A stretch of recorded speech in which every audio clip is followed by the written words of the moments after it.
Good morning. It is 10 o'clock 01, 10:01 on Sunday, November 21st, 2021. I am Christiana Ellis, and I just got up. This is 5 more minutes.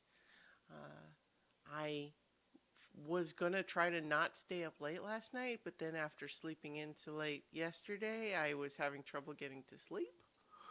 I did, however, because in the time where I was trying to go to bed and trying to go to sleep and not managing to fall asleep, I did finish reading Stephen King's The Dead Zone, which is one of his books that I hadn't read before. I think I've talked before on these videos about I found a podcast called Just King Things, where they're going through his publication order, stuff in his stuff in publication order. And so The Dead Zone was next on the list, and it's pretty good. One thing that's a little interesting about it, though, is if you had asked me to describe what that book was about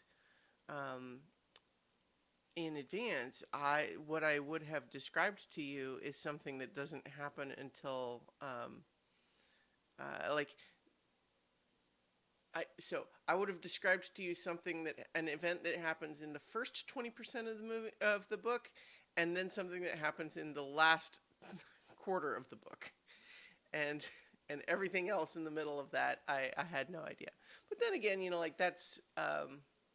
that's common for a lot of Stephen King books. Is he's talked before about how he doesn't outline stuff.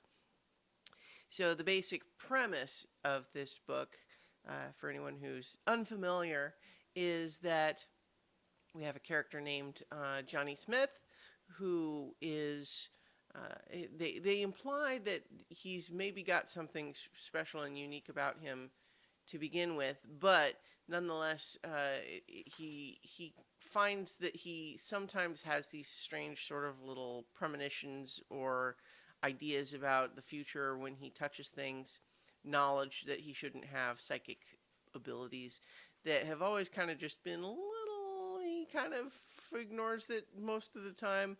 But then he is in a terrible car accident and goes into a coma for 4.5 years. And then when he wakes up, in addition to having to deal with all of the stuff that you'd have to deal with in that situation, he finds that his abilities have now been turned up to 11. He can't ignore them.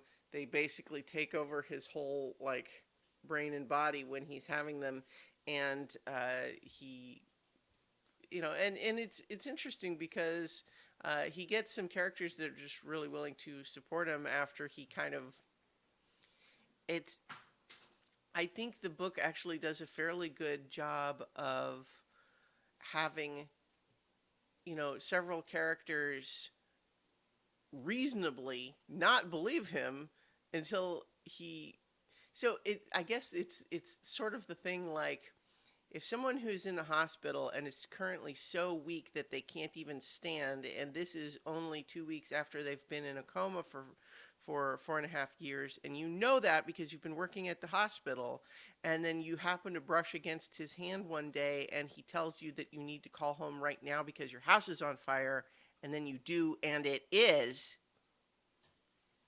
Maybe even if you didn't believe in psychic stuff before, you have to question it now, right? Because like so I think that they do a fairly good job of having characters be in that kind of boat around him, of like, I wouldn't have thought I believe in psychic stuff, but I really don't have any other explanation for the stuff I see him do. And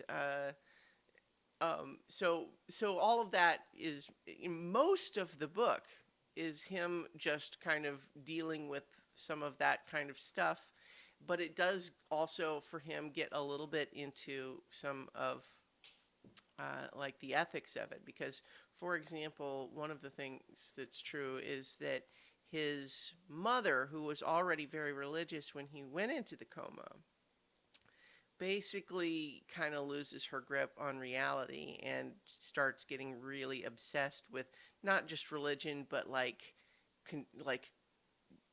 Christian adjacent conspiracy theory, apocalypse cults, and stuff like that.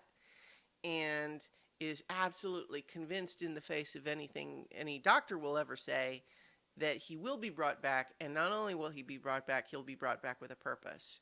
And so then when he does come back, there's a little bit of, for him, feeling, in that same boat of like, I don't believe in that stuff you're telling me, and yet here I am back with a strange power.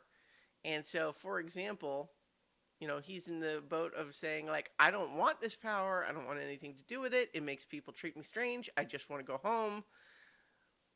But then if a police sheriff comes to you and says, I want you to help me catch a murderer, and you're like, well, I don't want to do that. But then you hear about the next next person claimed by that murderer, and you say, I could have stopped that. Yeah. So in any case, the stakes get pretty high by the end, and I liked it. Stephen King is a good writer. What I will say, though, I think, is that this one has a little bit of a soggy middle to it compared to some of his works that I like better. Like, it's still good. I enjoyed it all the way through, but I think just looking back on it, I mentioned, I think there's a reason why the two things that I kind of knew about it are things that happened pretty close to the beginning and then close towards the end, and that there's a lot of stuff in the middle that I didn't know anything about, and that's because, frankly, if you were to try to get a plot synopsis, you could cover that whole bit in like 2 or 3 sentences. Where like, in any case, I liked it. So I'll leave it there, and I'll talk to you all tomorrow for 5 more minutes.